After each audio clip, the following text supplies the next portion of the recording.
നിങ്ങളുടെ favourite shows ഇനി ഒരിക്കലും മിസ്സാവില്ല. ഇപ്പോൾ C5 കാണും നിങ്ങളുടെ ഫേവറേറ്റ് ഷോസ് തികച്ചും സൗജന്യമായി. അന്ന് ബീച്ചിൽ വെച്ച് എന്നൊരാളെ രക്ഷപ്പെടുത്തിയില്ല. അത് മറ്റാരും ആയിരുന്നില്ല, അത് അഭിഷേകായിരുന്നു. അഭിഷേകോ? നമ്മുടെ ഋഷിയുടെ സഹോദരനോ? അതെ, ഋഷി സാറിന്റെ ബ്രദർ അഭിഷേക് തന്നെയായിരുന്നു അത്.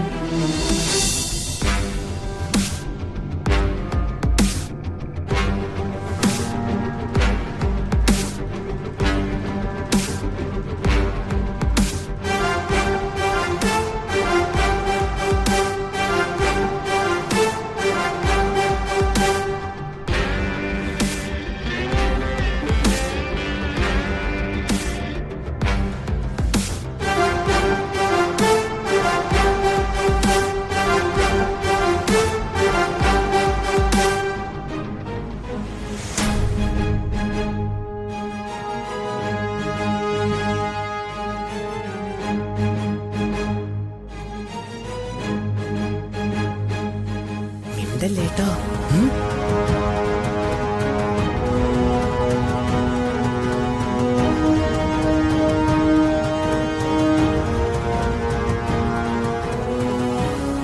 പാവം കുട്ടൻ എന്നെ രക്ഷിക്കാൻ ശ്രമിക്കായിരുന്നല്ലേ.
എന്താ സ്നേഹം! സ്വർഗം കയ്യിൽ കിട്ടിയതുപോലെയാണല്ലോ ടൊണ്ടിന്റെ പെരുമാറ്റം. എടീ, എന്റെ കയ്യിൽ നിന്ന് ഋഷിയെ തട്ടിയെടുത്തിട്ട് നീ അധികം സുഖിച്ച് വാഴാന്ന് കരുതണ്ട. അതിന് ഞാൻ അനുവദിക്കില്ല.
അഞ്ജിതേ, എന്താ നിന്റെ മനസ്സില്?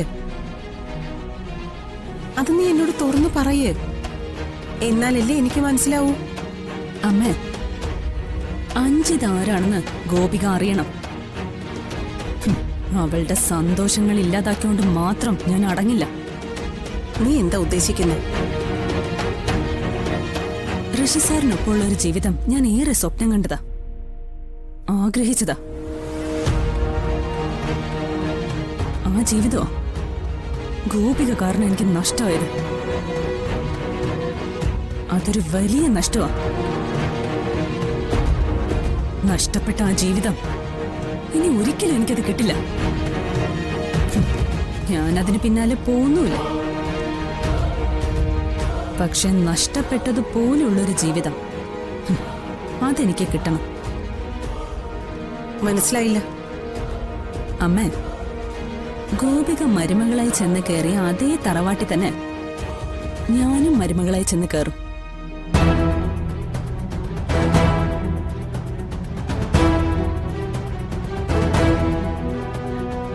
ഗോപികയെ പോലെ എനിക്ക് അവിടുത്തെ മരുമകളാവണം. ഇനി നീ എങ്ങനെ അവിടുത്തെ മരുമോളാവൂന്നാ പറയുന്നേ?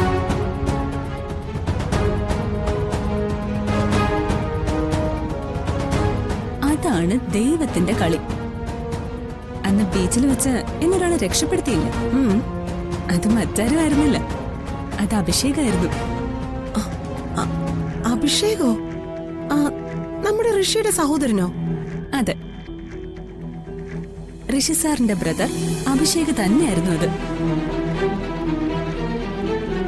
ദൈവമായിട്ട് അഭിഷേകിനെ അന്ന് എന്റെ മുന്നിൽ എത്തിച്ചത്. അമ്മേ, പൊന്നാരൻ തോട്ടത്തിലെ മരുമകളാവുന്നതിനെ ഋഷി സാറിന്റെ ഭാര്യനെ ആവണമെന്നില്ലല്ലോ. അഭിഷേകിന്റെ ഭാര്യയായാലും പോരെ.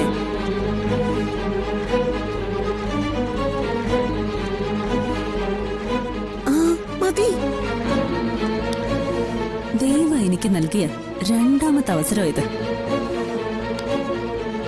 ഇത് ഞാൻ കളഞ്ഞു കുളിക്കില്ലമ്മേ. ഇത് എനിക്ക് പ്രയോജനപ്പെടുത്തണം. ഋഷി നഷ്ടപ്പെട്ടെങ്കിൽ നഷ്ടപ്പെട്ടോട്ടെ, എനിക്ക് അഭിഷേകിനെ മതി. മതി, അഭിഷേകം മതി. ഇനി നിനക്ക് അഭിഷേകിനെ തന്നെ മതി മോളെ.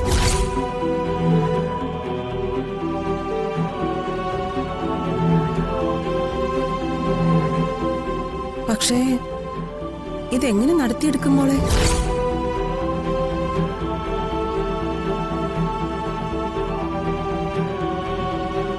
അതൊന്നും എനിക്കറിയില്ല. അമ്മ ഇതെങ്ങനെയെങ്കിലും നടത്തി തന്നേ പറ്റൂ.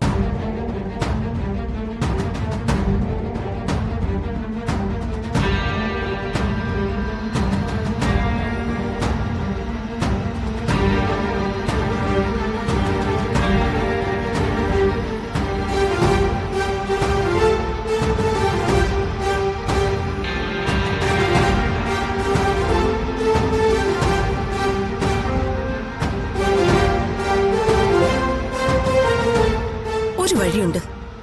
എന്ത് വഴി?